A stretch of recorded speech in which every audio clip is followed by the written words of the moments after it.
Apskatīsim Ņūtona gravitācijas likumu. Uzzīmēšu Zemi. Tātad šeit ir Zeme, mēs zinām, ka uz Zemes diezgan daudz ir ūdens, bet, labi, uzzīmēsim arī uz Zemes Zemi.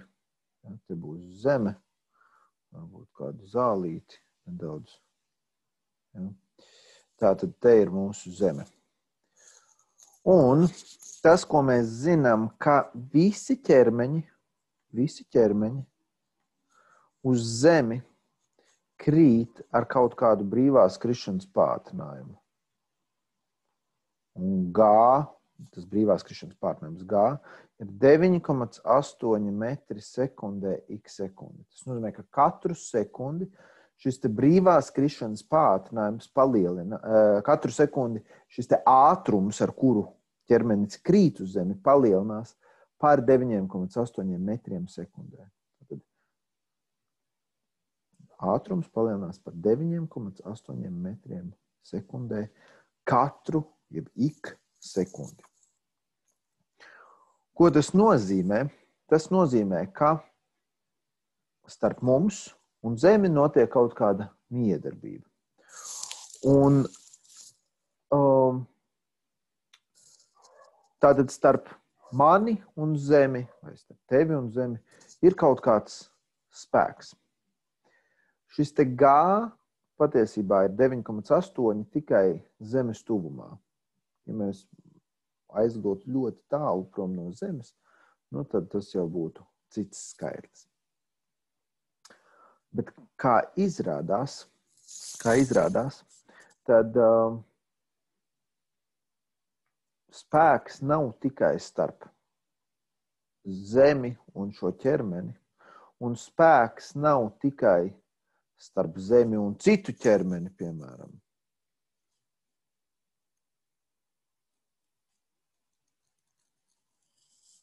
Ja te ir kāds cits ķermenis. Bet izrādās, ka spēks ir arī starp šiem ķermeņiem savā starpā. Tas, kas ir zināms, ka kaut kur, kaut kādā attālumā no Zemes atrodas mēnesis. Piemēram, šeit. Un mēnesis riņķo ap Zemi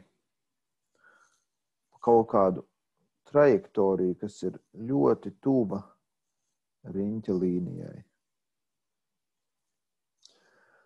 Tas, ko mēs zinām, ka pirmais Ņūtona likums saka, ka šis ķermenis, viņam būtu jākustās pa taisni tik ilgi, kamēr uz to neiedarbojas citi ķermeņi vai iedarbība ir līdzsvarota. Bet šis ķermenis nekustās pa taisni. Un tas nozīmē, ka ir kaut kāds spēks. Un to mēs saucam par gravitācijas spēku. Kaut kāds spēks ir vērsts šeit uz centru, kas noliec ķermeņu no šo te mēnesi no taisnlīnijas trajektorijas. Un tāpēc mēnesis kustās pa riņķa līniju.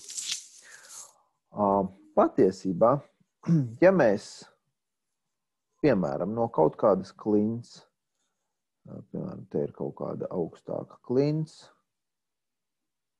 izsviežam ķermeni,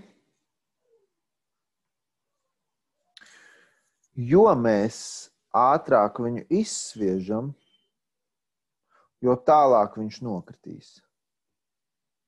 Protams, uz šo ķermeni darbojas gaisa pretestības spēks, un tas viņu apstādina.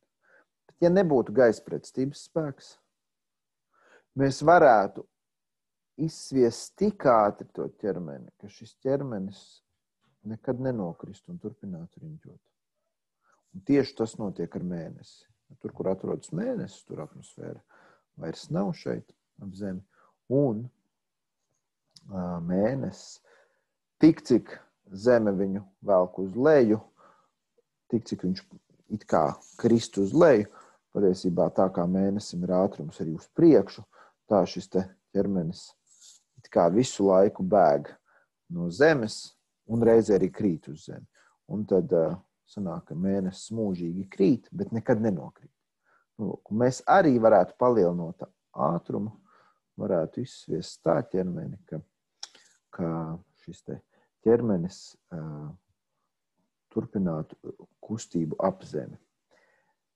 Mēs teiktu tad, ka šis ķermenis, ko mēs izsviedām, ir zemes mākslīgais pavadonis. Mēnesis ir dabīgais pavadonis. Bet, kā jau es teicu, izrādās, ka spēks ir arī starp šiem diviem ķermeņiem.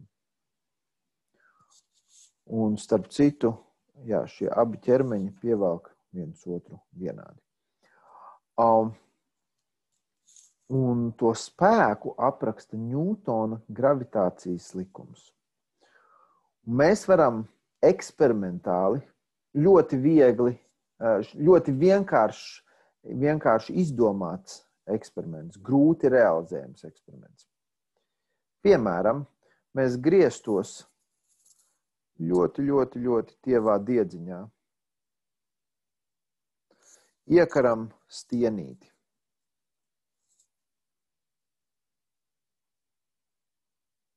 Un stienīša abos galos, piemēram, ir svina lodītes.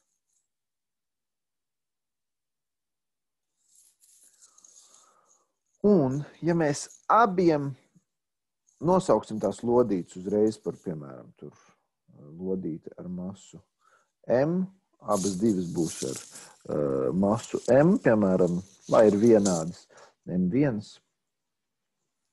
Un, piemēram, mēs šīm te abām lodītēm tuvinam citas ļoti masīvas lodītes. Piemēram, viena šajā pusē, otru šajā pusē. Tas, ko mēs novērotu, ka tuvinot šīs te lodītes, šis te stienītis pagrieztos. Tātad šādi te. Un tātad nosauksim šo, piemēram, par masu 2, šo par masu 2. Un tātad kaut kāds spēks starp šiem ķermeņiem būtu tas, kas izraisītu šī stienīša pagriešanos. Bet tas stienīts nemaz šīs lodītes uz stienīša nesaskartos. Ja? Tātad mēs varētu uztaisīt eksperimentu un pastīties, kā šis stienīts grib pagriezties, varētu nomērīt spēku. Un mēs nonāktu pie Ņūtona gravitācijas likuma. Mēs eksperimentāli varētu viņu pārbaudīt. Un Ņūtona gravitācijas likums principā pasaka, ka spēks starp diviem, jebkuriem diviem ķermeņiem ir proporcionāls gan viena ķermeņa masai, gan otra ķermeņa masai un apgriezti proporcionāls attāluma kvadrātam. Un mēs jau esam pirms tam runājuši, ka, ja kaut kādi lielumi ir proporcionāli, mēs varam teikt, viņi ir vienādi, ja mēs pareizinām ar proporcionalitātes koeficientu. Un šajā gadījumā proporcionalitātes koeficients ir lielais G, jeb gravitācijas konstante. Spēku mēra ņūtonos.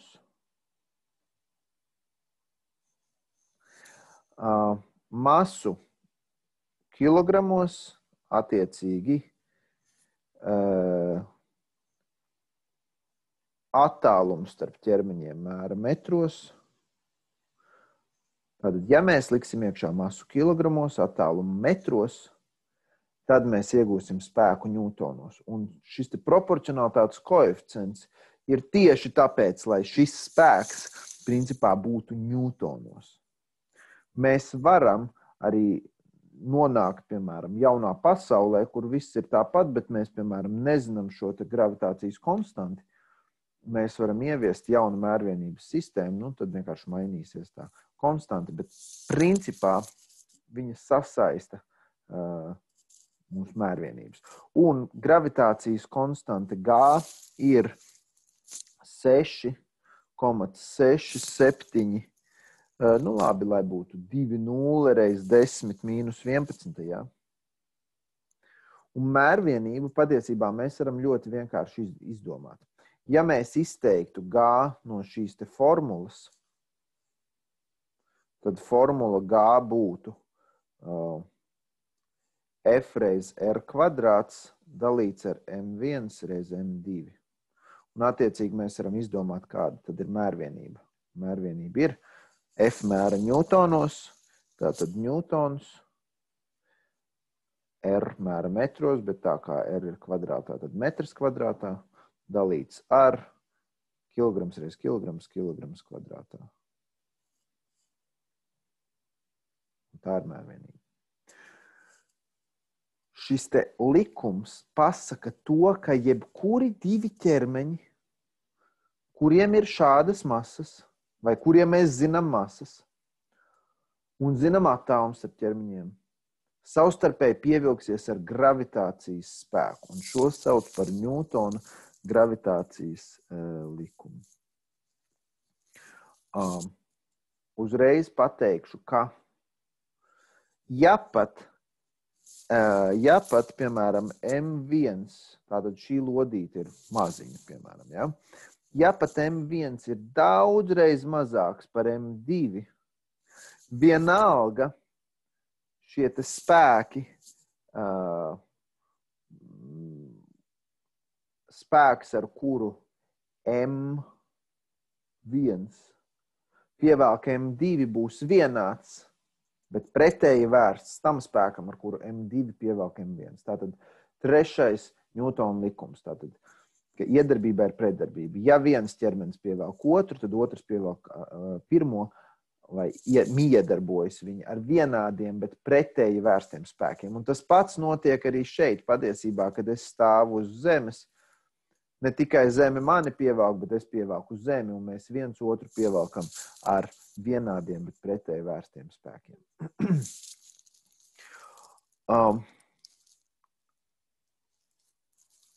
Tātad gravitācija pastāv starp jebkuriem diviem ķermeņiem. Un kāpēc mēs ikdienā to nenovērojam? Tāpēc, ka mūsu miedarbība ar zemi ir daudz spēcīgāka nekā savā starpā. Un tāpēc, piemēram, nezinu, tur griesti nepievelk gultu vai galdu stiprākā zeme viņu pievelk. Līdz ar to gulta stāv uz zemes. Galds stāv uz zemes. Nu tā. Tas arī ir tas Ņūtona gravitācijas likums. Un tas ir iemesls, kāpēc mēnesis riņķo ap zemi, kāpēc zeme riņķo ap sauli.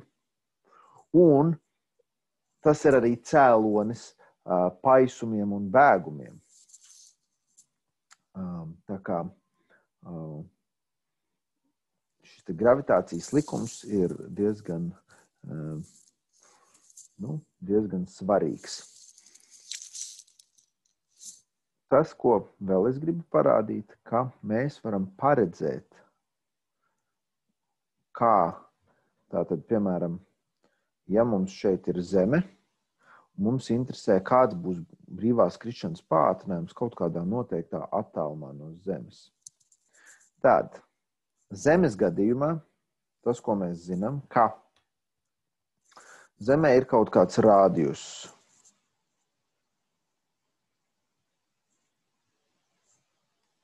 Un tad vēl šis te ķermenis ir kaut kādā noteiktā attālumā līdz zemē, nosauksim to par H. Un mēs varam uzrakstīt šo te gravitācijas likumu. Tātad FG ir G reiz M1 reiz M2 dalīts ar, un mēs pieņemam, ka zemes masas centrs ir zemes centrā. Un tad attālums starp zemi un šo ķermeni mēs ņemsim starp masas centriem, un mums ir nevis jāliek, kā šajā formulā mazais R, bet mums jau attālums ir R plus H. Un tas jāliek kvadrātā. Un mēs zinām, ka gravitācijas spēks ir m reiz g.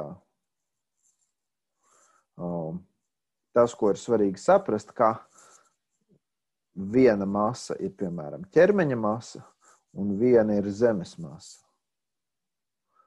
Un tad mums šeit ir ķermeņa masa jāliek. Un ja kreisās puses ir vienādas, tad arī labās ir vienādas. Un mēs varam uzrakstīt, ka M1G ir vienāds ar G reiz M1, M2 dalīts ar R plus H kvadrātā. Šīs masas noīsinās, un mēs esam ieguvuši, ka brīvās krišanas pātrinājums G ir, nosauksim to vienkārši zemes masa dalīts ar R plus H kvadrātā. Ja H ir neievērojama masa salīdzinot ar zemes rādiusu, tad mēs varam teikt, ka brīvās krišanas pātrinājums G ir M dalīts ar zemes rādiusu kvadrātā. Un šis ir brīvās krišanas pātrinājums, principā, zemes tuvumā. Uzreiz gribu pateikt, ka lidmašīnas, kas lido 10 km augstumā, lido ļoti mazā augstumā. 10 km salīdzinot ar zemes rādījus, kas ir apmēram 6300, kaut kas 6400 kilometri. 10 kilometrus to ir diezgan neievērojami. Un tātad brīvās krišanas pātrinājums ir gandrīz tas pats. Šo spēku starp ķermeņiem mēs saucam par gravitācijas spēku, bet gravitācijas spēku zemes tuvumā, tātad tuvu zemes virsmai, mēs saucam par smaguma spēku. Un uzmanīgi to nedrīkst jaukt ar svaru. Svars ir kaut kas cits un tiks apskatīts nākamajos video. Tātad vēlreiz uzrakstam.